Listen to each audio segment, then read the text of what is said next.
Hello and welcome back to the WatchGecko YouTube channel. Now, you may remember that just before Christmas last year, myself and my friend and colleague Richard gave each other two very special gifts, the loan of each other's watches for the Christmas period. Now, I'm happy to say that we've been able to hang on to them for the best part of a couple of months, but sadly, the day has come when we have to give them back. And I do mean sadly because I've very much enjoyed wearing the watch that Richard generously lent me, and I hope Richard's enjoyed wearing my watch. We've written our thoughts about it on the magazine, so please check that out. But now the sad moment has come to hand back this absolutely beautiful Breitling. Richard, have your watch back. Really, actually, no. I think no. Have it back. Thank you very much, Anthony. Thank you very much. Let's see the old friend again. Is this where I open it and there's a Casio digital watch in there? An IOU note. Yeah. No, it is. So, it is there. What did you think of the Breitling Blackbird? I absolutely loved it. Now, as I think we've discussed before, I have hankered after a Breitling for a while, and this, I remember you describing this watch to me as peak Breitling, and I completely see and understand what you mean now. It's a watch that inspired me. It's a watch that I enjoy wearing. And what did I get up to over Christmas? Well, one of the things I got up to over Christmas was watching Top Gun, and also Top Gun Maverick, the sequel. And I think part of the reason why I wanted to watch that was because I had the Breitling on my wrist. So it made me just want to Breitling even more, basically. It confirmed everything I thought of about the brand. I loved the clarity of it. I loved how comfortable it was to wear. I loved the, to invent a word, the aviationness of it, the fact that it just screamed aviation to me. And I really, really just sort of want to get hold of my own now. So I will. That'll be my quest. We'll sort of see that as part of our series this year, but yeah, so I'm very reluctant to give the Breitling back, but thank you so much for the loan. You're very welcome, and I'm really glad you enjoyed it. Thank you for actually really nice me. To see it again. And yes. I watched your feature of it.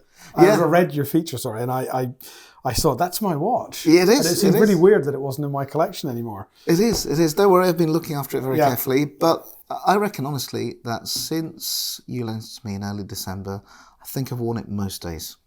Oh. So, and it's been all sorts of places. I'm really glad you liked it. Been all sorts of places. It's been on some planes, and I had, I was even flying on, I think, Ryanair. And, you know, even when you've got that watch strapped to you on your wrist on Ryanair, you still feel like a Top Gun. That's the triumph of it. Well, what's in there? This is where I return. What could it be? Thank you very much for the loan of the Heuer Autavia. Here it is. Drum roll. The return of an old friend. I'm going to put this straight back on. Well, that's just what I've done, yeah. Yeah. I loved it. I absolutely loved it. I haven't worn a Heuer per se before. I've worn Tag Heuers before, but not a Heuer. You see, now you've mentioned that, and this is why I thought this is what you need to try. I loved it. But what was really interesting with this watch is it wasn't so much wearing the watch that was the lasting impression on me. Stick with me. When I was a kid, I guess between ages 8 and 10, I had a very big collection of Corgi F1 cars on my window ledge. So did I. Did you line them up in I grid lined fashion? them up in a grid fashion. Fantastic. There was the Yardley McLaren, the beautiful gold JPS 78. There was the 6-wheel Tyrrell. And I had all these cars out. And if you still had them, by the way, they'd be worth a fortune. Yes, now. I wish I still had them in their boxes. Yeah. But this watch took me straight back to that era. It made me watch the Ron Howard film Rush again. And it probably around about the time I was watching Top Gun. Probably it was. Yeah, it was. It was a bit of a movie fest, wasn't it? Yeah. But the watch, when I look back on the history of the watch, and you got pictures of Jochen Rindt wearing it when he won the Grand Prix, and it's really unusual for me to have a watch that immediately catapults you back to a specific era in your life.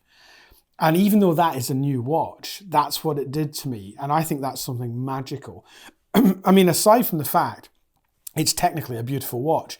I read about the Heuer Caliber 2 with its 80-hour power reserve, which is really impressive. It's got that incredible black rotor, which just looks so visually stunning when you turn the watch over.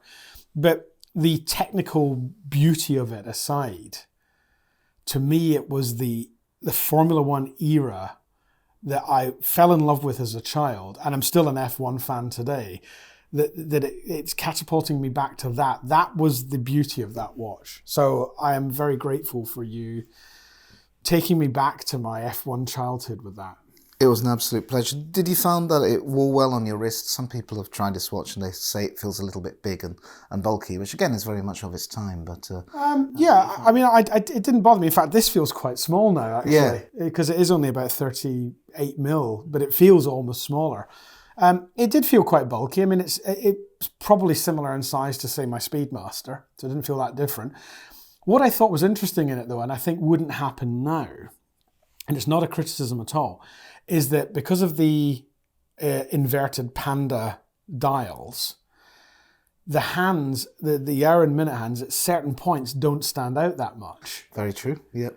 And again, I thought that was quite indicative of an era when we hadn't really perhaps explored supreme legibility in the way we would now. I think there are elements of the watch would be designed differently now. But equally, that was the beauty of it. You did feel like you're wearing a watch from the 70s, even though it's a modern creation. Absolutely. I thought that was I felt the same about your Breitling. Yeah, I was transported back to, I don't know, late 90s, early 2000s, because without even being able to put my finger on what it was exactly, it was very, very redolent of that era. And I think it's because things go sort of slightly full circle.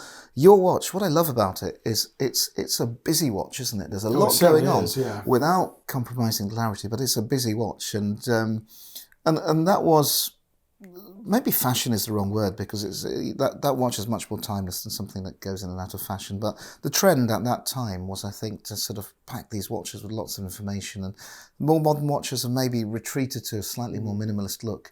Yeah, you're definitely right. Breitling would not make this watch now today.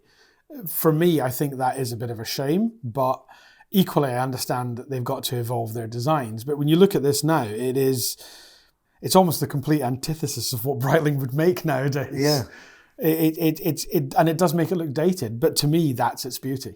That's its inherent beauty. Exactly the same. It's interesting we've both come up with a parallel thought process. It took us back a bit, both these watches, which was not intentional when we picked them.